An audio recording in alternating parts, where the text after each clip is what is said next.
Olá pessoal, bem-vindos de volta às nossas aulas aqui no Nova Concurso. Estamos falando sobre poderes da administração pública. Já falamos sobre dois deles, lembra-se? Falamos sobre o poder normativo ou regulamentar, que é aquele através do qual a administração pública ela detalha o cumprimento da lei, ela regulamenta, ela normatiza o cumprimento da lei. Falamos do poder hierárquico, que é aquele estabelecido em função das relações de hierarquia existentes dentro da administração pública, as relações de coordenação e subordinação. É um poder interno à administração, é o poder que a administração exerce em relação aos seus servidores.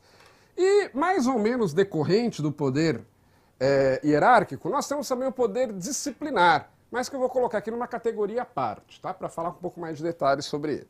Bom, aí eu coloquei aqui, o poder disciplinar, na verdade, é um dos poderes decorrentes da hierarquia. Ele também é um poder interno. O que isso quer dizer? Ele também vai se aplicar à administração pública e seus servidores. Não é um poder que vai se aplicar em relação à administração pública e terceiros. É administração pública e servidores, tá? Terceiros são só exceção. Assim, podemos dizer que estaria abrangido pelo poder hierárquico, porém, normalmente é tratado como uma categoria específica. E o que é o poder disciplinar, então, na verdade? Por que algumas vezes eu trato como categoria específica? O poder hierárquico, tá lá, o poder, disciplinar, pode ser definido como poder que a administração tem de apurar infrações administrativas e impor as penalidades previstas em lei aos seus servidores e demais pessoas sujeitas à disciplina administrativa. Guarda o seguinte, o poder disciplinar, ele tem por objetivo manter a disciplina, disciplinar. Então, através dele, a administração pública verifica se alguém praticou uma infração e, se praticou, aplica a penalidade. Então, guarde isso. Poder disciplinar está associado a apuração e penalidade. É isso, apuração de infrações e aplicação de penalidades. É simples assim, tá?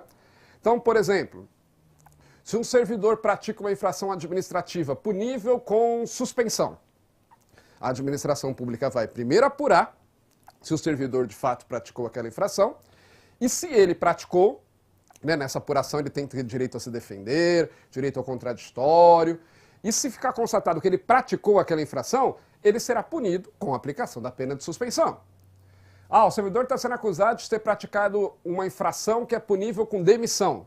Então, vai ser feita a apuração, ele vai ser chamado para se defender, vai ser ouvido ele, ouvidas as provas, né, entre aspas, da acusação. A gente não usa esse termo acusação no processo administrativo, mas vai ser ouvidas as provas colhidas contra ele, vai ser ouvido o próprio servidor, e aí no final vai decidir se ele é ou não culpado pela prática administrativa e se ele deve ou não ser demitido.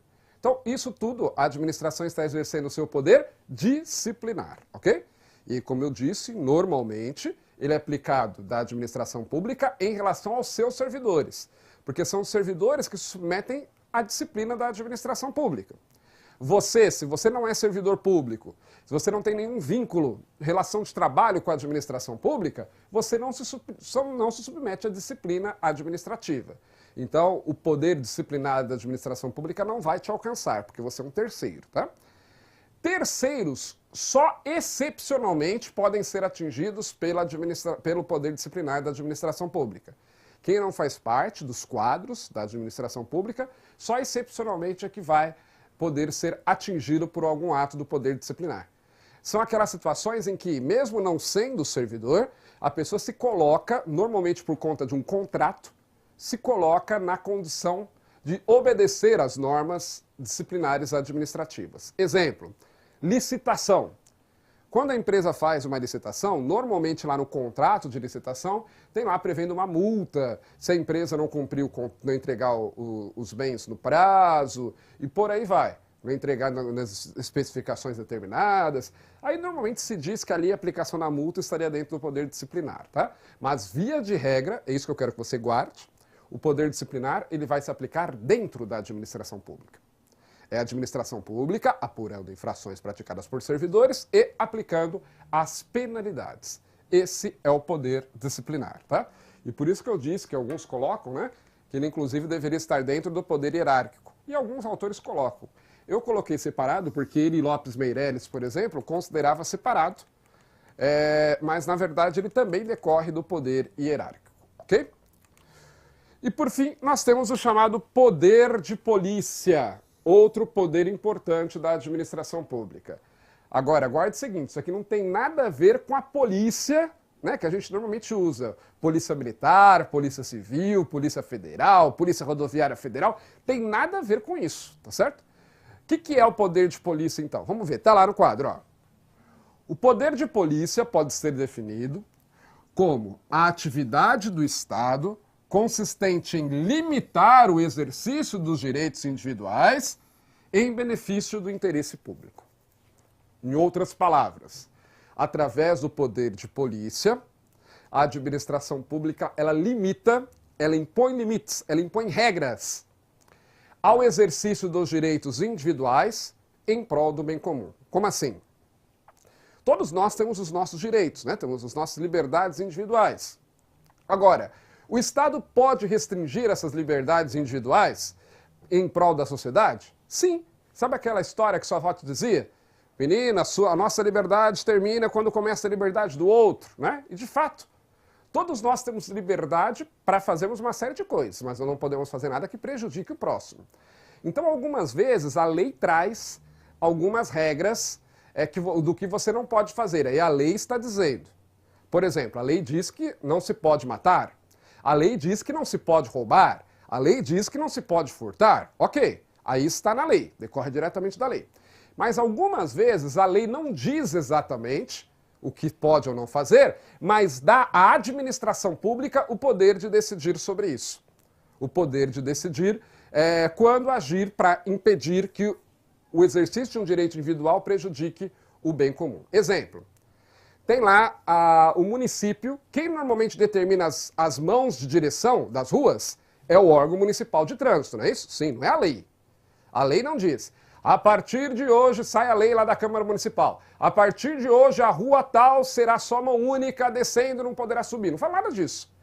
Na verdade, quem define isso é o órgão de trânsito. Então o órgão de trânsito está dizendo para você, olha, você não pode mais subir e descer por essa rua. Você vai poder só subir ou só descer, vai ser mão única. Aí você diz, mas para mim vai ser ruim, porque para chegar na minha casa agora eu vou ter que dar a volta no quarteirão. Antes era só entrar à esquerda, agora não vou poder mais, vou ter que dar a volta no quarteirão. Eu não quero obedecer isso. Você não tem que querer. Isso está sendo determinado para você pela administração pública. Então veja que a administração está restringindo um direito seu, entrar com seu carro naquela rua ali da forma como você queria, né?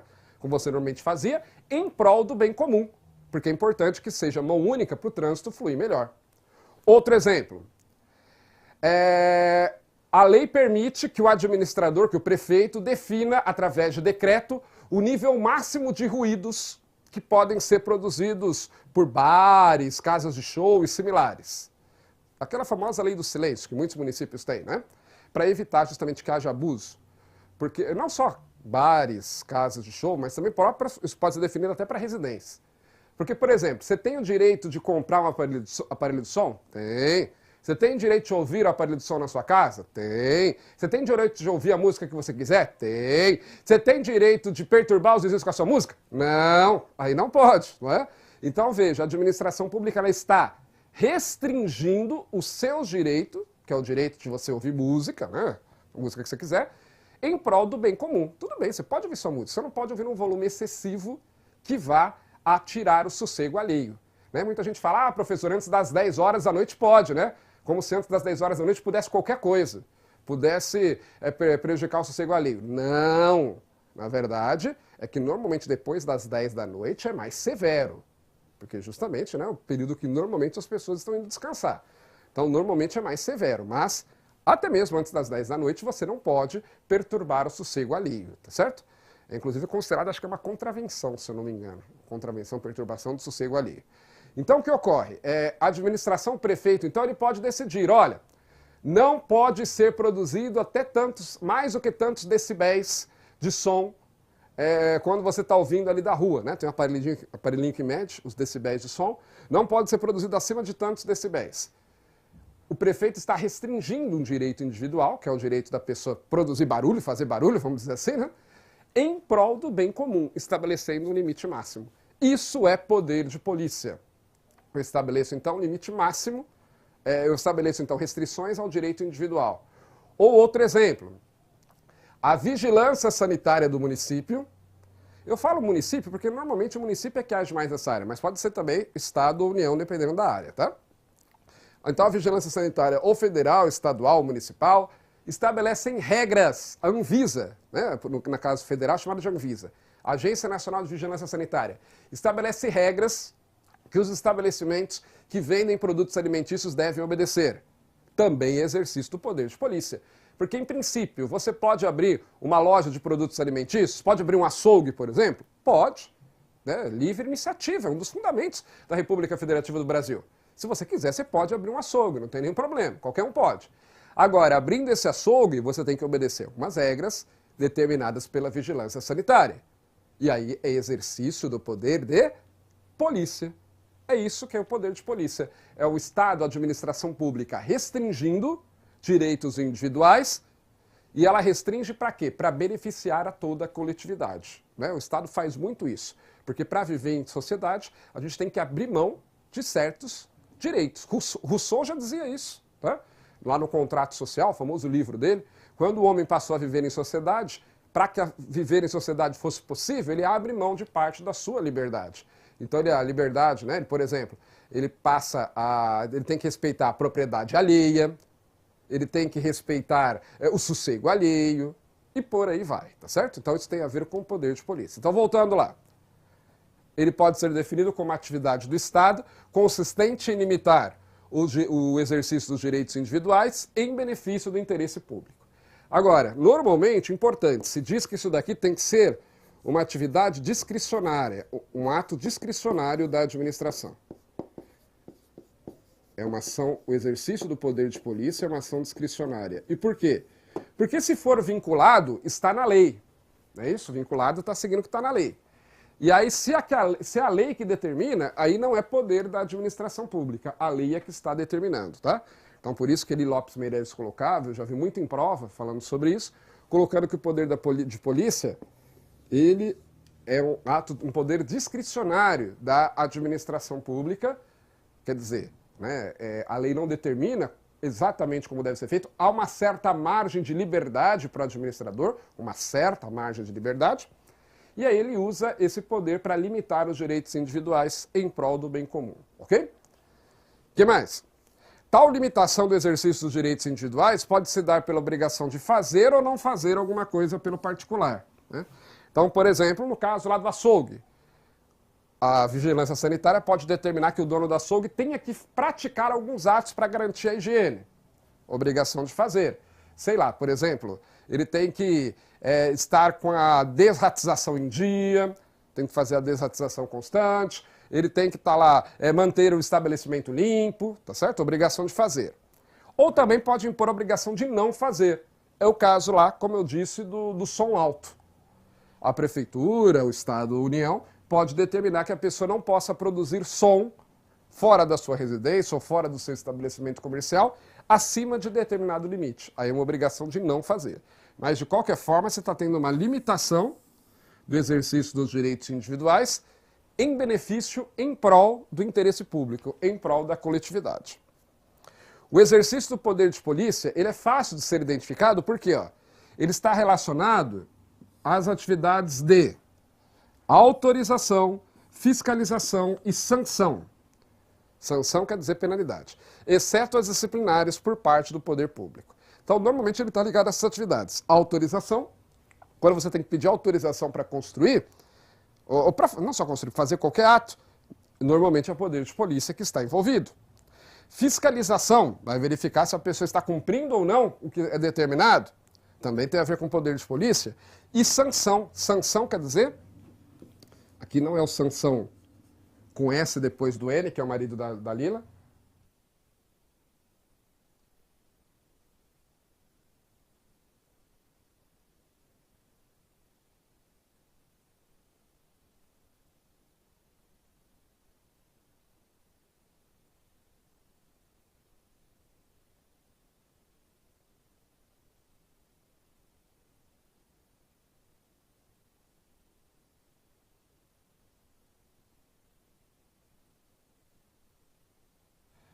Aqui, né, é sanção com C cedilha depois do N, tá certo? Com sentido de penalidade. Ou penalidade. E aí, também o poder de polícia tem a ver com a aplicação de penalidades, você não cumpre. Se o açougue não cumpre as determinações da vigilância sanitária, pode ser multado e até fechado o estabelecimento. Se a pessoa não obedece às normas lá de não produzir ruído acima de determinado limite, também pode ser multado ou sofrer outras penalidades. Agora, não se trata de sanções disciplinares, tá? Porque se forem penalidades disciplinares, aí nós entramos aqui no poder disciplinar. Lembra dele que nós vimos, né?